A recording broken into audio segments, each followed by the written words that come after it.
Recently, Uber has expanded the markets that Uber Connect is available in. Not only have they done that, but they've also added a few improvements to improve the customer experience. For those of y'all that have a sharp memory, you may remember that we actually covered Uber Connect when it was first launching last year. But since it's changed since then, we're going to revisit Uber Connect and see exactly what does it have to offer drivers, as well as go over these updates that the experience has had. So let's get into it. Hello everyone, this is Elijah with the Rideshare Guy.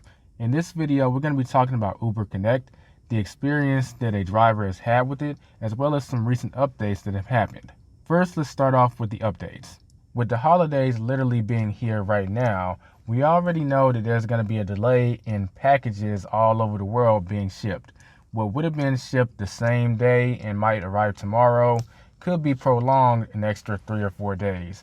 And if you want evidence of this, just look at the post office. With that being the case, Uber has recently expanded their service called Uber Connect, which is a service that allows customers to both send and receive packages. And since a lot of ground shipping services are going to have their hands full over the holidays, this could be a good alternative to use since Uber Connect will be offering shipping services over the holiday season. But what exactly has been updated for the Uber Connect service? To start off with, Uber Connect has recently expanded. This means that at the push of a button, a person can send a package locally to 6,000 plus U.S. cities and towns, including New York City, Philadelphia, Pittsburgh, Los Angeles, San Francisco, and San Diego. Another thing that has changed is some new improvements, such as the ability for users and drivers to send extra delivery instructions so that they can better communicate with each other, as well as expanding the options for delivery, such as meet at door, pickup, and delivery. And lastly, like mentioned before, it's now possible to send and receive orders on the same day using their last-minute shipping alternative. That about covers the updates, but for those of y'all that are wondering exactly how is the Uber Connect experience? Well, let's talk about it. It should be noted that the information that will be shared from this point actually comes from our Rideshare Guy article that you can check out in the link in the description or in the pinned comment. Now, Uber Connect actually takes me back to one of my very first Uber X rides because I arrived at this art store expecting a customer to come out.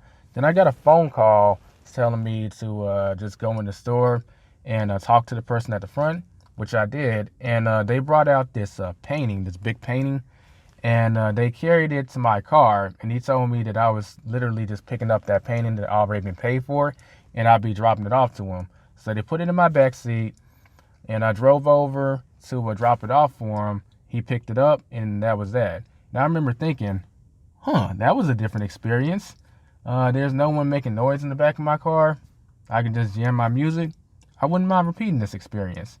And that's what got me kind of intrigued about Uber Eats. But Uber Connect is more or less that, but just put on its own platform. Now, delivering packages, just like delivering food or delivering people, has its pros and cons. And we've actually compiled a few tips if you're deciding to deliver packages with Uber Connect that can give you a hand and make the process go just a little bit more smoother. Number one is to have them unseal the package and allow you to examine the contents so you can confirm that you're not transporting anything sketchy or dangerous. The second tip is to require a contact name and cell phone number for the person who would accept the package at the destination. Also require that this person pick up the package from you at curbside promptly after your arrival. And of course, require this person to sign for the delivery. This could especially help in cases where you may be concerned that the package just might be too heavy for you.